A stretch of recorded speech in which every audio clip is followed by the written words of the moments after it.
E aí, pessoal, tudo bem? Aqui é o professor Bruno Oliveira. Estamos inaugurando a nossa 7ª aula do curso de Direito Administrativo. O tema, esta é a última aula em que nós trataremos sobre os princípios da administração. Cada aulinha nossa é dividida em 5 blocos. Este é o primeiro bloco, onde resolveremos as questões 151 a 155.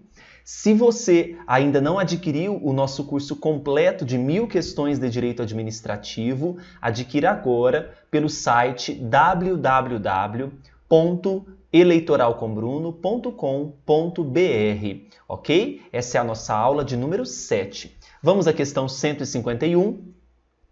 A respeito da relação jurídica entre a administração pública e os respectivos agentes regidos pelo direito público, assinale a alternativa correta.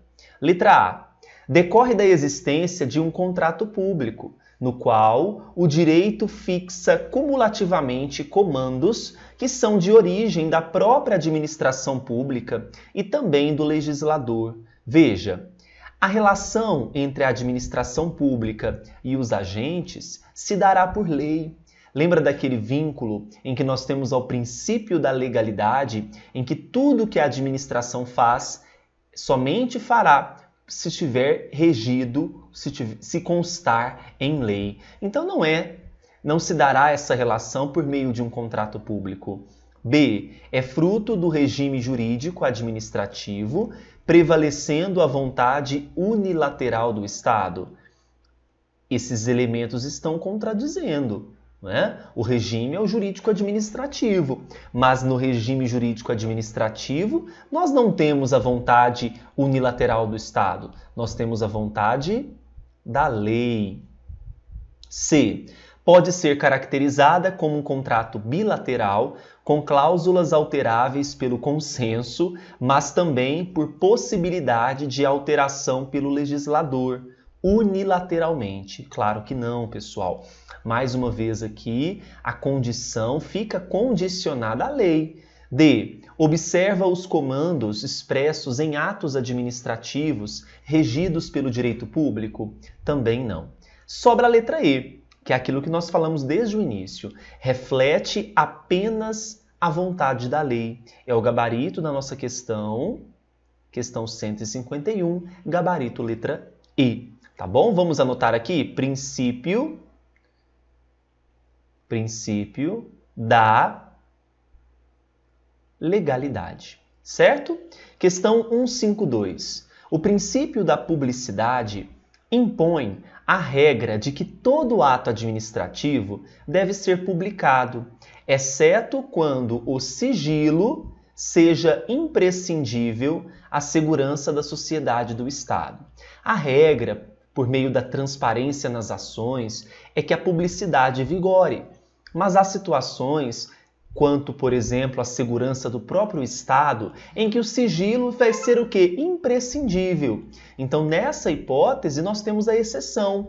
Não, a regra é a publicidade e a exceção é justamente o quê, pessoal? O sigilo, uma vez em que isso é imposto pela segurança do próprio Estado. Tá bom? Questão 152 está, então, corretíssima. 153.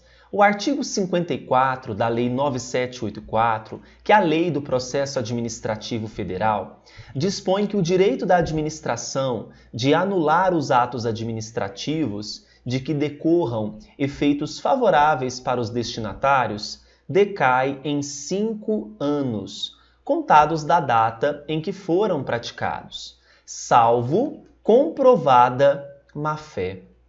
Da análise do texto normativo, verifica-se que o legislador procurou conjugar os aspectos de tempo e boa-fé, sendo certo que teve o objetivo fundamental de estabilizar as relações jurídicas pelo fenômeno da convalidação de atos administrativos inquinados de vício de legalidade.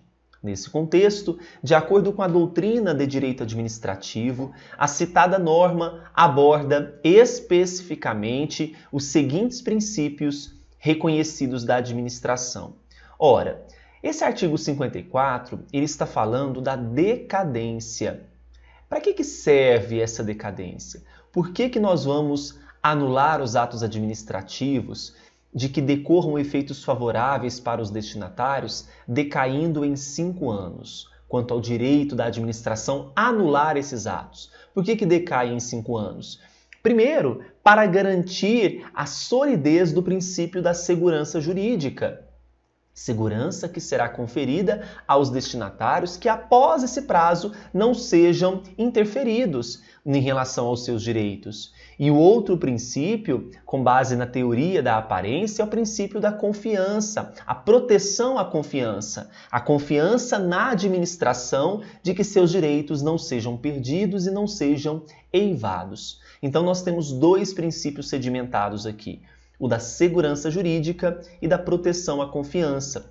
Letra A diz autotutela e certeza jurídica. A autotutela se refere à revisão dos atos da própria administração, conforme a súmula 473 do STF. A B, que é o gabarito, segurança jurídica e proteção à confiança. A C, inafastabilidade da jurisdição e proporcionalidade. Não. D, temporalidade e moralidade administrativas. E, indisponibilidade e aproveitamento administrativos. O gabarito para a questão 153, a letrinha B. 154.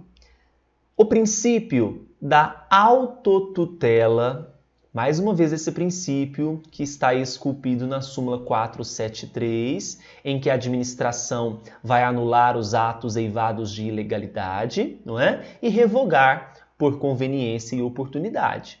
Permite que a administração pública anule seus próprios atos por vício de ilegalidade. Foi o que eu acabei de dizer, não é? Nos atos em que estão eivados de ilegalidade, vício de ilegalidade, por conta do princípio da autotutela, na revisão dos seus próprios atos, a administração irá anular e não revogar, tá? 155, com base nas afirmativas acerca da administração, marque V para verdadeiras e F para as falsas. Primeira, a administração pública direta e indireta deve considerar na prática dos atos administrativos os princípios da legalidade, da pessoalidade, moralidade, publicidade e eficiência. Não é pessoalidade, e sim impessoalidade. É o caput do artigo 37, trazendo para nós essa informação. Já vou eliminar aqui 2 assertivas. Não vai poder ser a C nem a D, porque eles começaram com V. 2. O servidor público estável perderá o cargo. Então, olha só, o servidor público estável perderá o cargo em virtude de sentença penal condenatória. Ele não perderá, ele poderá perder. Não é? Poderá perder por alguma situação que assim justificar. Só confirmando aqui, o artigo não é o 37, tá? O artigo é o 41, parágrafo 1º. 3. Se um servidor público estável tiver o seu cargo extinto, ficará em disponibilidade e terá garantida remuneração até o seu adequado aproveitamento em outro cargo. O que vocês acham? Verdadeiro ou falso? Olha, muito verdadeiro. E essa remuneração ela será o quê? Proporcional. Tá? Está correta a número 3, segundo o artigo 41, parágrafo 3º. Então, por enquanto, está F, FV, F, FV. Já vou também eliminar a letra E. Por enquanto, nós temos 2 assertivas aqui que poderão ser. Próxima. Como condição para a aquisição da estabilidade, o servidor público poderá ter que se submeter à avaliação de desempenho. Não, ele não poderá, ele vai se submeter. Então, ele se submeterá à avaliação de desempenho para a aquisição de estabilidade. É o que prevê o artigo 41, parágrafo 4º da Constituição. E a última, então já temos o gabarito, né? Sem prejuízo da ação penal cabível, os atos de improbidade administrativa acarretarão na suspensão dos direitos políticos, na perda da função pública, na indisponibilidade dos bens e no ressarcimento ao erário. Maravilha! Os atos de improbidade que estão esculpidos lá na Lei de Improbidade Administrativa, a Lei 8429 de 92. Então a sequência ficou F, F, V, F, V. Gabarito letra A. Tá bom? Fechamos o primeiro bloquinho. Se você gostou, não deixe de adquirir o nosso curso no site, que está logo aqui abaixo. Curta o vídeo para incentivar o professor a toda aulinha publicar pelo menos um bloco para vocês estudarem conosco o direito administrativo. Bons estudos e até o próximo vídeo!